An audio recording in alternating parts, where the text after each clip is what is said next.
Hello friends, welcome back to the my channel the educational overview. आज हम बात करेंगे 24 सितंबर 2022 के करंट अफेयर शो की, द करंट अफेयर शो में।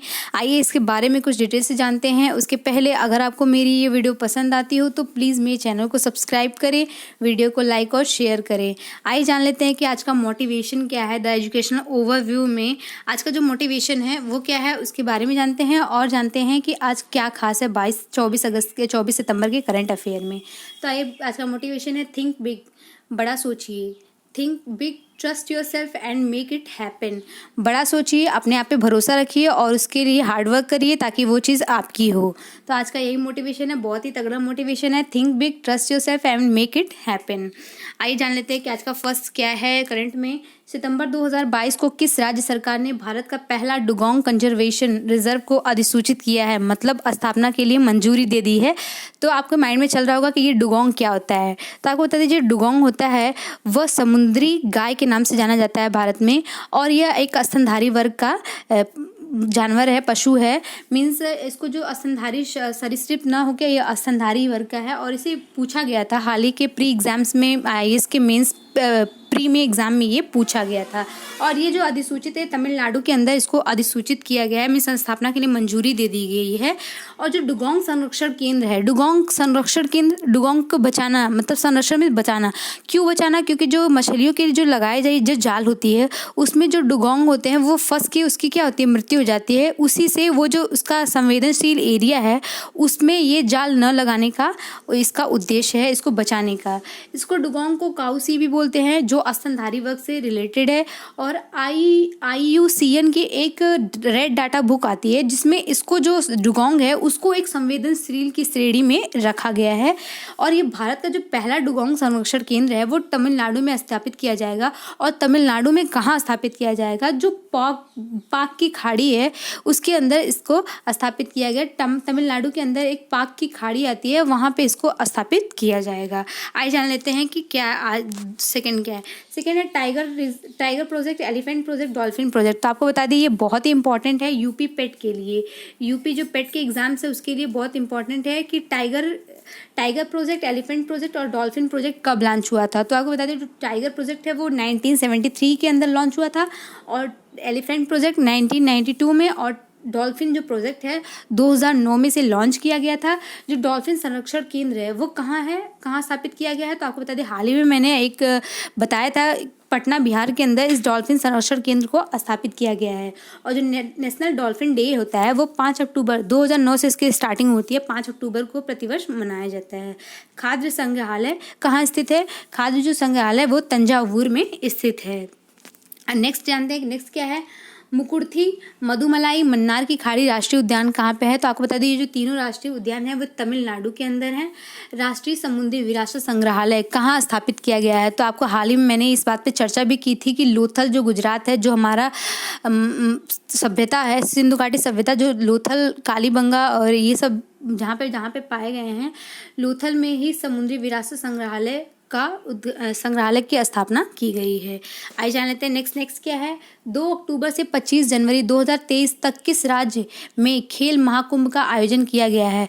आपको मतलब हाल ही में इस खेल महाकुंभ का आयोजन किया गया था, जो गुजरात के अंदर इसका महाकुंभ का आयोजन होगा। लेकिन अब ये 2 अक्टूबर से जो स्टार्ट हो रहा है, गांधी जी की जयंती के अवसर पर जो स्टार्ट होगा, उसका जो खेल महाकुंभ का जो आयोजन है वो कहाँ किया जाएगा इसके बारे में जान लेते हैं। तो इस जो अभी इसका आयोजन जो हुआ था गुजरात के अंदर हुआ था, लेकिन 2 अक्टूबर जो 2022 से 2023 तक है इसमें उत्तराखंड में इसका आयोजन किया जाएगा। और इसकी शुरुआत कहाँ से होगी? देहरादून से इसकी शुरुआत होगी। और कौन इसको शुरुआत करेगा? उत्तराखंड के जो राज्यपाल हैं लेफ्टिनेंट जनरल गुरमीत सिंह इसकी शुरुआत करेंगे, शुभारंभ करेंगे। और इसमें उत्तराखंड के जो 13 जिले हैं इससे यहाँ से इसकी शुरुआत होगी। और आपको बता दें जो खेल महाकुंभ है इसमें जो पारंपरिक खेल है उनको भी समायोजित किया गया है, मतलब सम्मिलित किया गया है। जैसे कि जो पारंपरिक खेल क्या होते हैं, मुर्गा झपट, मुर्गे को पकड़ना, गिल्ली डंडा और रस्साकसी इत्यादि जो पारंपरिक हैं वो मनोरंजन के लिए इसमें शामिल किए गए हैं। उत्तराखंड के मुख्यमंत्री पुष्कर धामी हैं। उत्तराखंड की जो स्थापना हुई थी 2002 में, उत्तराखंड जो है उत्तर प्रदेश से कट कर अलग होकर उत्तराखंड राज्य की स्थापना की गई थी। और उत्तराखंड में जो 70 विधानसभा की कुल 70 सीटें हैं। आइए बात करते हैं नेक्स्ट क्या है, 36वां राष्ट्रीय खेल कहाँ पे आयोजित किया गया था, ये गुजरात के। इसका जो शुभंकर था वो सावज था। इसका 36वें राष्ट्रीय खेल का शुभंकर जो था सावज था। ग्रामीण ओलंपिक का जो शुरुआत हुई थी वो राजस्थान के अंदर हुई थी। इसका जो शुभंकर था वो शेरू था। और ग्रामीण ओलंपिक के अंदर 6 खेल को आयोजित किया गया था।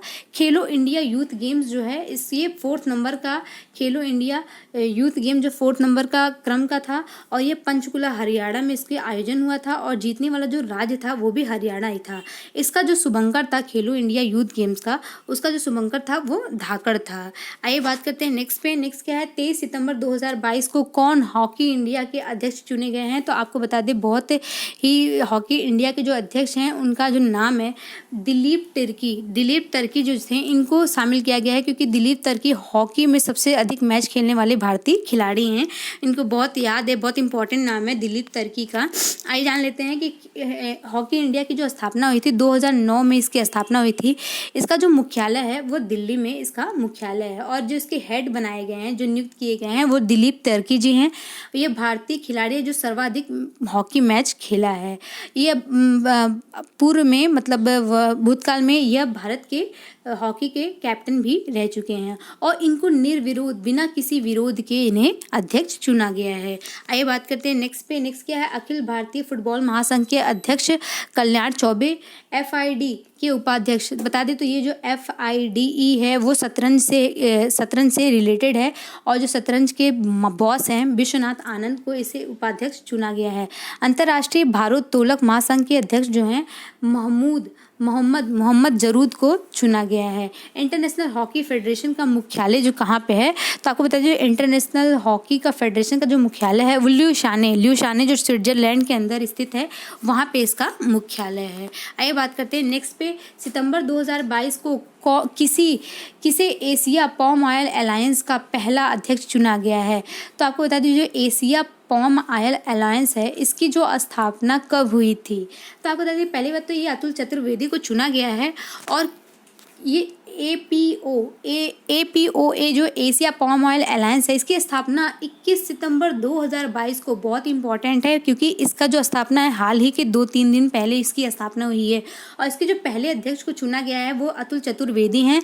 और इसमें कौन कौन से देश भाग लेंगे, तो आपको बता दें इंडिया, पाकिस्तान जहाँ पे पॉम ऑयल की ज़्यादा खपत होती है वहाँ पे, श्रीलंका, बांग्लादेश, नेपाल, पाम ऑयल के जो आयातक देश हैं ये यहाँ पे इसमें शामिल हैं। इसका जो उद्देश्य है पॉम ऑयल का अधिक से अधिक उत्पादन करना और इंपोर्ट को कम करना। जो पॉम ऑयल कंट्री किसे कहते हैं, तो आपको बता दें नाइजीरिया जो है इसे पॉम ऑयल कंट्री भी कहते हैं, और नाइजीरिया में एक नाइजर नदी है उसे पॉम ऑयल रिवर भी कहा जाता है। आइए बात करते हैं नेक्स्ट क्या है, federation of international cricket association की पहली महिला अध्यक्ष किसे चुना गया है। तो आपको बता दें लीसा स्टालिकर को इसे चुना गया है। Federation of international cricket association की पहली महिला अध्यक्ष हैं लीसा स्टालिकर। भारतीय उद्योग परिसंघ के नए अध्यक्ष किसे चुना गया है, तो आपको बता दें R दिनेश को इसे चुना गया है। कृषि लागत और मूल्य आयोग के पहले नए अध्यक्ष किसे चुना गया है, तो नए अध्यक्ष विनय पॉल को चुना गया है। इंटरनेशनल एल्यूमिनियम इंस्टीट्यूट के अध्यक्ष किसे नियुक्त किया गया है, सतीश पाई को नियुक्त किया गया है। आइए जान लेते हैं नेक्स्ट क्या है, भारतीय प्रतिभूति और विनियमन बोर्ड की पहली महिला अध्यक्ष किसे चुना गया है। आपको बता दें बहुत इंपॉर्टेंट है, जो सेबी की पहली महिला अध्यक्ष हैं Sensex exchange board of India जो है सेबी है, सेबी की जो पहली महिला अध्यक्ष हैं नियुक्त किया गया है माधवीपुरी बुच को नियुक्त किया गया है। और हाल ही के बैंक ऑफ बड़ौदा एग्जाम में इसे पूछा गया था कि सेबी का मुख्यालय कहाँ स्थित है, तो जहाँ तो सेबी का जो मुख्यालय है वो मुंबई में स्थित है। CSIR की पहली महिला महानिदेशक कौन बनी है, तो बता दें नल्ला थम्बी कलाई सेल्वी इसकी पहली महिला महानिदेशक हैं।